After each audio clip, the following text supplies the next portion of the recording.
Насилниците кои вршат семејно насилство ќе се гонат кривично дури и без пријава од жртвата.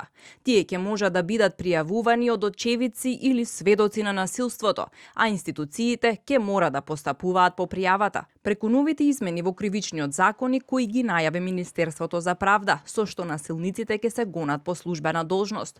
Од Министерството очекуваат поголема заштита за жртвите на семејно насилство и зголемена одговорност за сторителите.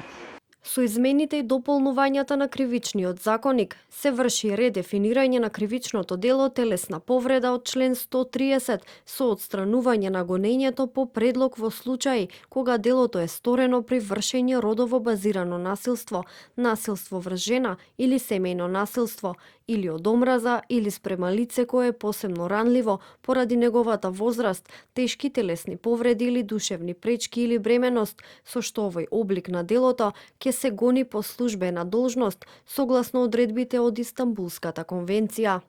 Иако од ресорното министерство најавуваат гонење по службена должност на насилникот и без пријава од жртвата, специјалистите од згрижувачките центри ја потенцираат комплицираната и истоштувачка бирократска процедура за пријавување на насилници, кога тоа го прави самата жртва. Тие бараат поедноставување на процесот со цел жртвата дополнително да не се травматизира и ревиктимизира. Вие знаете каква е постапката за кривичен пријава да поднесе жена? Во момент кога пред само час или два била едва и се извлекла од канџата на насилникот, треба да отиде да поднесе лекарско. Треба крим полиција да ја слика. Треба еден куп процедура е за кривична пријава.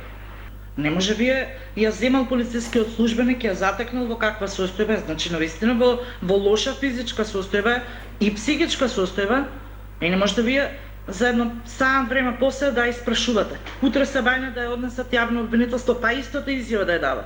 Па ако има две малолетни или едно малолетно дете, па центар за социјална работа. Последниот трагичен случај на фемицид во Велес ги покажа на дело шуплините на системот за кои алармираат специјалистите од шелтер центрите.